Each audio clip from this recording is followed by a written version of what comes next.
Good morning. See if I could do this without coughing too much. I'm going to cut straight to the chase with the tragedy that's gone on in LA.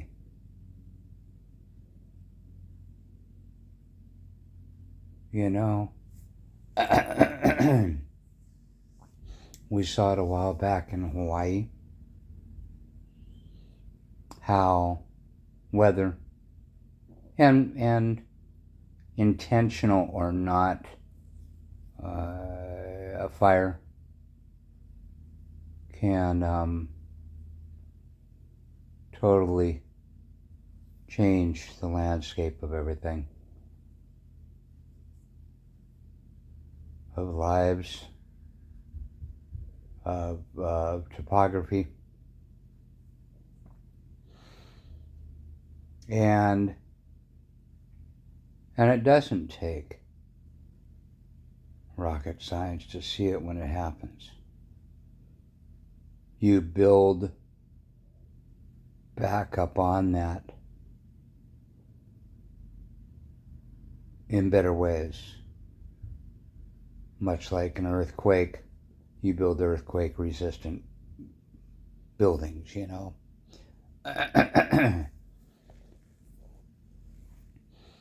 But in an area where drought is so prevalent,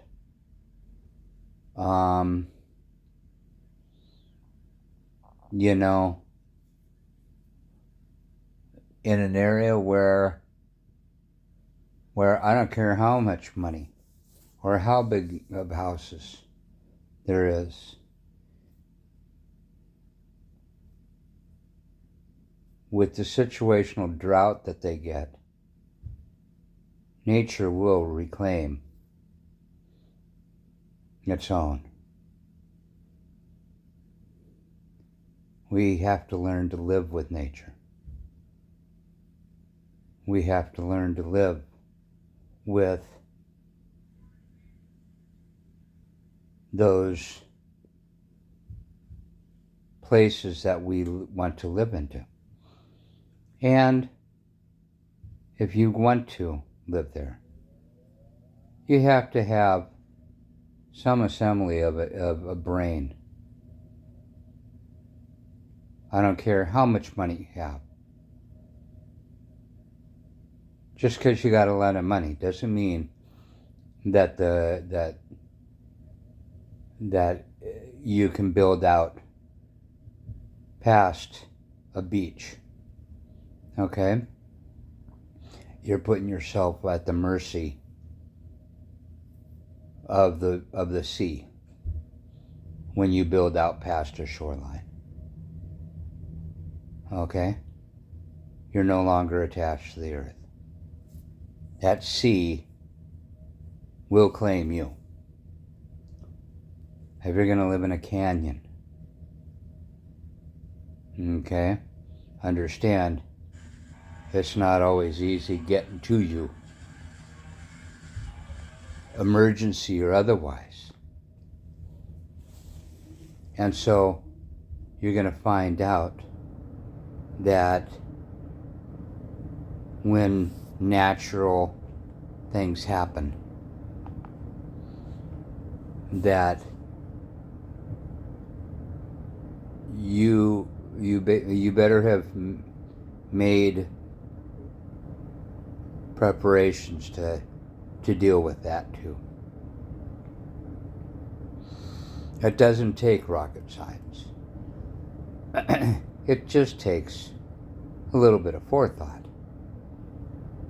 You know? No different than thinking, no matter what the view, I got a fear of heights, so what the hell are you going to build a house on a cliff for? You know, plain simple. Things like that. But one of the things that I really saw come out of this, and I knew it would, is how you can go one day watching a head of state having their funeral and listening about how this person rose to a pinnacle even though they are so humble. How this person, when they left office, helped hundreds. But I bet you he at least had his hand in building with Habitat for Humanity at 100 homes in the past 40 years. That wouldn't be that hard to do, at any rate, in that length of time. But how you can go to hear about how that made the caliber of a person to become president one day.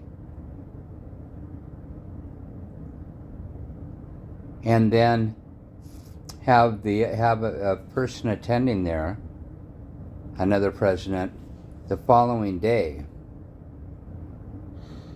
opening their mouths about a tragic situation such as the LA fires with such clarity of stupidity, with such lack of foresight, is beyond me. Did he learn nothing? And I am speaking of Trump. Did he learn nothing from that funeral? Did he not listen at all? To turn around and he can do. I mean, let's put it this way. He trolls. He knows what tabloid journalism does and who it speaks to, how it speaks, and it's all about ratings. Plain and simple. And that takes foresight, that takes forethought. But he knows how to troll. Okay? Tabloid journalism, tabloid social media, however, he has a platform that he knows how to use. And there's always going to be people that will listen in on that. Okay? But when you have that person and you give them the keys to your own home and give them your own checkbook and give them everything, including the ability to raise your kids,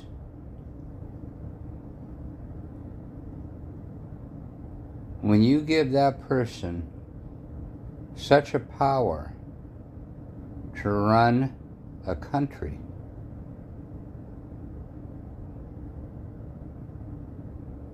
you best understand who that person is.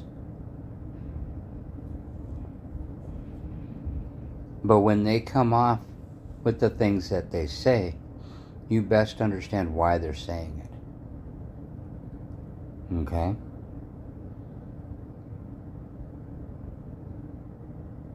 Because it didn't matter which party it was. This could happen on any party.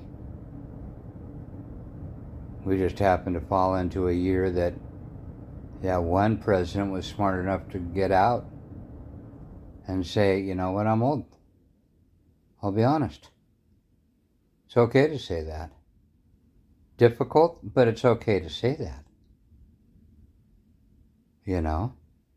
And you have another candidate whose party wasn't willing to say that, thus pushing him in the light. Okay? We'll push him out there. We'll figure out the rest later. because he surely is not going to go past 4 years. And everyone has bought into it. Circling back on this, what Trump said about the LA fires, none of it should be taken lightly.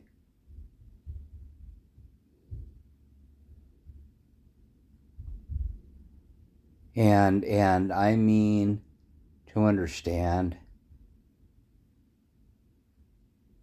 the comment itself is so stupid. To understand that comment of talking about opening up floodgates, of having a beef with he's got a beef with the governor. He's got to be, hey, let's be real, he's got a beef with the whole state because they didn't vote for him. So that's what drives it in the first place. But I definitely know that he has no understanding about what drove the whole thing. These weren't your normal Santa Ana winds.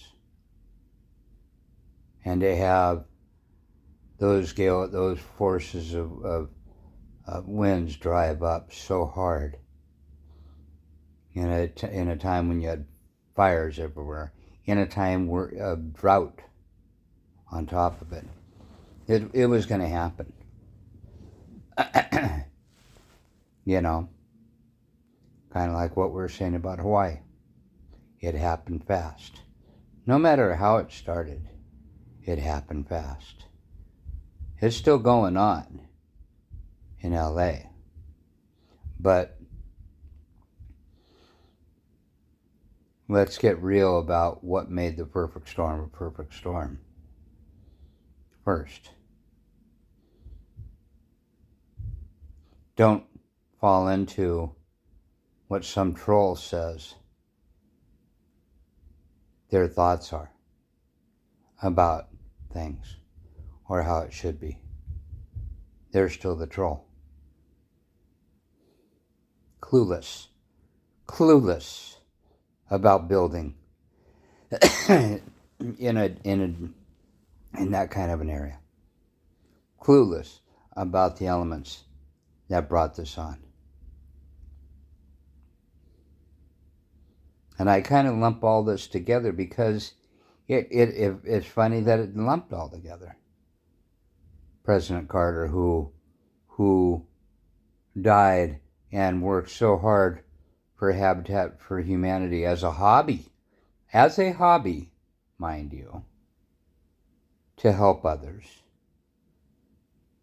And yet, on the flip side of this whole thing, you've got President Trump, who can't get the square footage of an apartment or a penthouse right. And if he thinks he was trying to get it right, he was most definitely trying to screw over or fudge paperwork. It's not hard figuring out the square footage, but I don't think that President Trump has ever brought out a ruler and rolled up his sleeves. So he'd be the last person I would trust telling me the square footage of a fucking room. He'd be the last person I would trust telling me what made a perfect storm in a situation such as LA.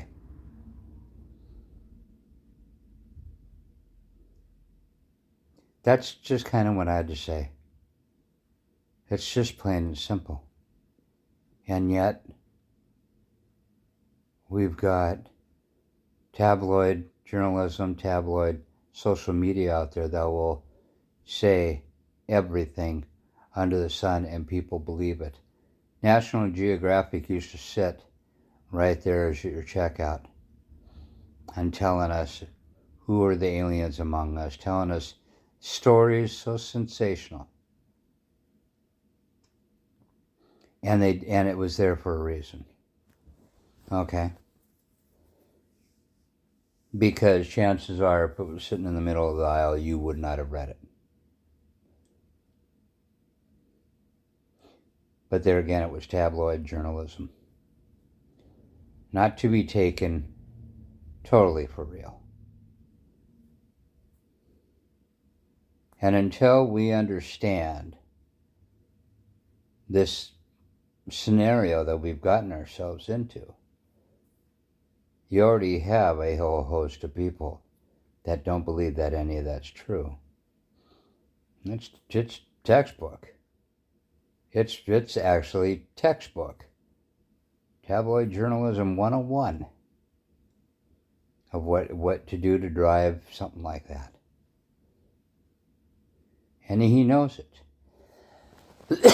He has the full ability with his platform to open his mouth and around the world send it out. It isn't until someone fights back, as in the case of the 2 election workers with Rudy Giuliani, that and exposes the reality of what was said. Our nation of laws are pretty cut and dry, but to walk in and say, if an officer walked in and said, I caught the driver driving this fast, that's the reason why we're here today, Your Honor.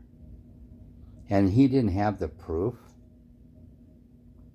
It's no longer his eyes. He's got to have the proof that you were driving this fast. You're gonna walk out of there.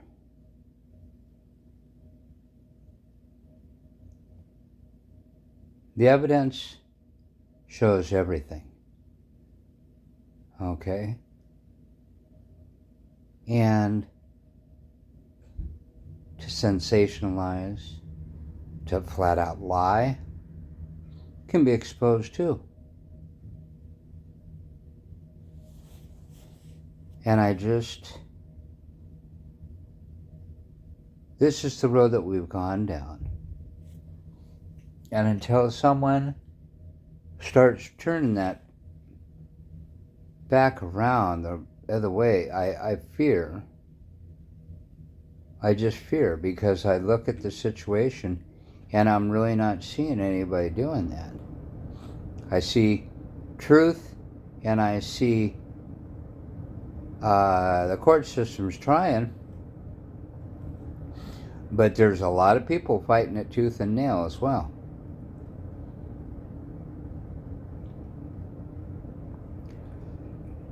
Hell, you have a full network out there built on telling a lie. I'm built on tabloid journalism, going for the ratings over the actual integrity of the story. A whole network. It used to be that if a network had a problem, okay,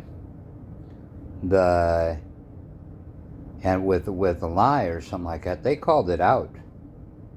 Or they would come back on the next night going, hey, we owe you an apology because of this story. That went away 24.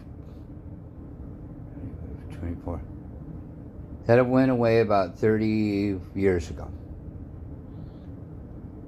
I could tell you when, but that's all a story for another time.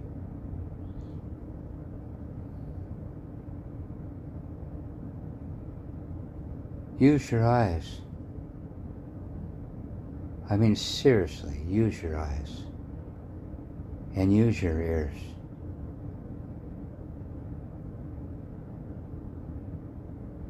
If someone with power turns around and had a beef with you and wanted to call you out, and they've got power, they'll call you out. And there ain't too much you can do about it. You know? It's sad. It's sad to see it go down this way. But it is. That's what I had to say. I'm on the mend from a heart attack. You don't believe me? Just ask.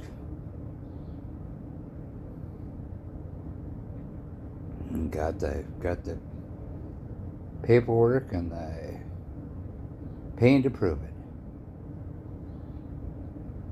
Okay. Forensics don't lie.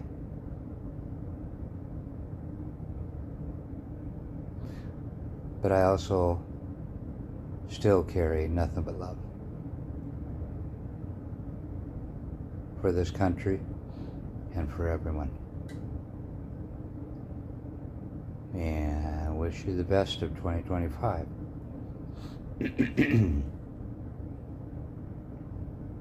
Have a great day. Have a great weekend.